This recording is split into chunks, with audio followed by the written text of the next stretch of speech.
Hello everyone, welcome to Harman Study Vlog. Today we do the topic normal value of bilirubin or clinical significance of bilirubin. So first start with normal value of bilirubin.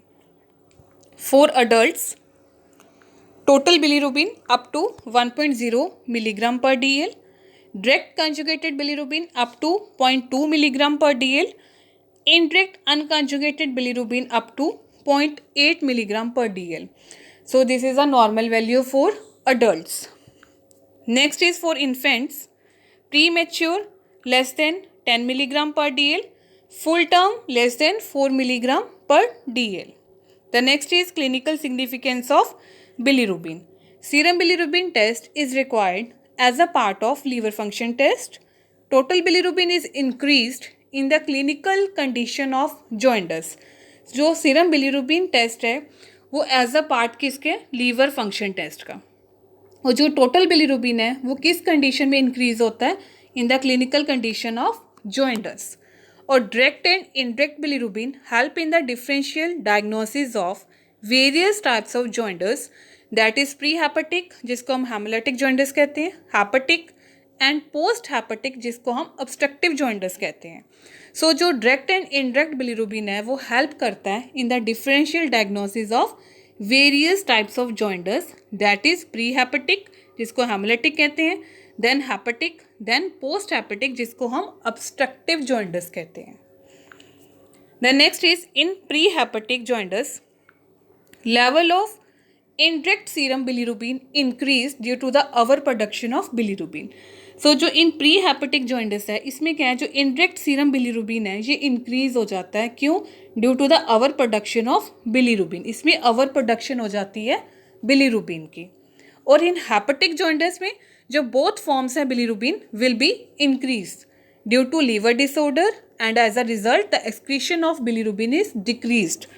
सो जो hepatic jaundice है इसमें जो दोनों forms है bilirubin की वो increase हो जाती हैं. क्यों? Due to liver disorder. Liver disorder के कारण वो इंक्रीज हो जाती है. एज अ रिजल्ट क्या होता है, जो एक्सक्रीशन ऑफ बिलीरुबिन है वो डिक्रीज हो जाता है. Then next, in post hepatic और obstructive jaundice, direct bilirubin is increased because of liver disorder, obstruction in biliary tract, gallstone, carcinoma of bile duct or pancreas, and interference with the normal passage of bile to duodenum.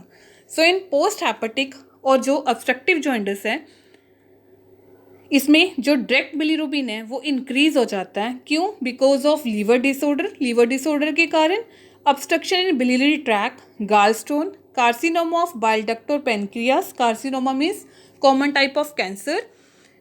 And interference with the normal passage of bile to duodenum. जो interference होती है with the जब normal passage हो रहा होता है bile का duodenum में.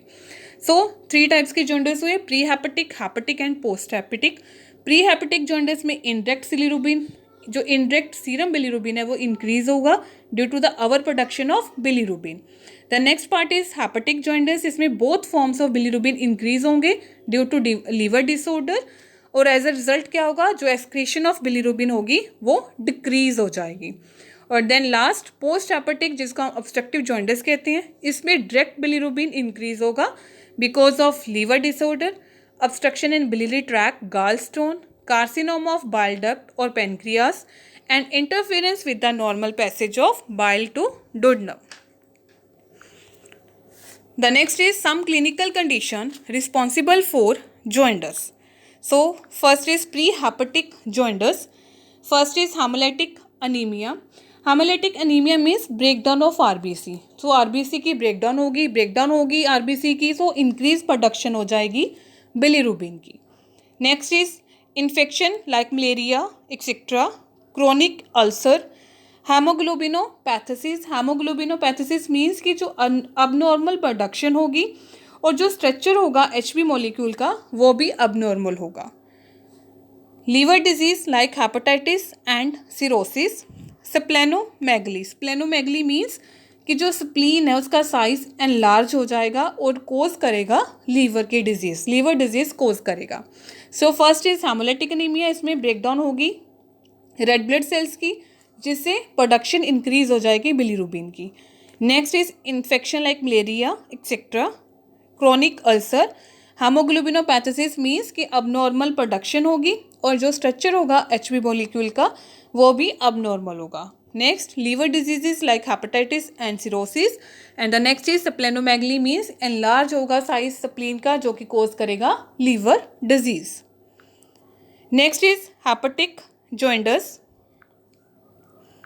Due to action of certain drugs, congenital disorder, viral hepatitis, bacterial and protozoal infection, impaired transport of bilirubin. So action of कोई सर्टेन ड्रग का एक्शन होगा, congenital disorder होगा, वायरल हेपेटाइटिस, बैक्टीरिया या protozoa की कोई infection, impaired transport होगी bilirubin की. The next is post hepatic jaundice. First is bile duct atresia. Bile duct atresia means कि एक गास्ट्रो इंटेस्टाइनल डिसऑर्डर है. So bile duct atresia means is a gastro intestinal disorder. Next is gallstone. Next carcinoma of bile duct and pancreas. Carcinoma means common type of cancer. The next is hepatomegaly. Hepatomegaly means abnormal large liver. तो hepatomegaly means कि abnormal large liver. The next is extrinsic tumor which compressing the major bile duct. extrinsic tumor जो compressing करेगा major bile duct को. और the last is bile duct stricture. bile duct stricture means जो bile duct है वो क्या हो गया है, small हो गया है या फिर narrow हो गया है. So the first is in post hepatic jaundice में जो फर्स्ट है वो है बाइल डक्ट एट्रीसिया जो एक गास्ट्रो इंटेस्टाइनल डिसऑर्डर है. Next is gallstone. Next carcinoma of bile duct and pancreas. Carcinoma means common type of cancer. Hepatomegaly means abnormal large liver. Next extrinsic tumor which compressing the major bile duct. And the last is bile duct stricture. Bile duct stricture means bile duct gets smaller or narrow. So these are the some clinical condition responsible for jaundice. Thanks for watching.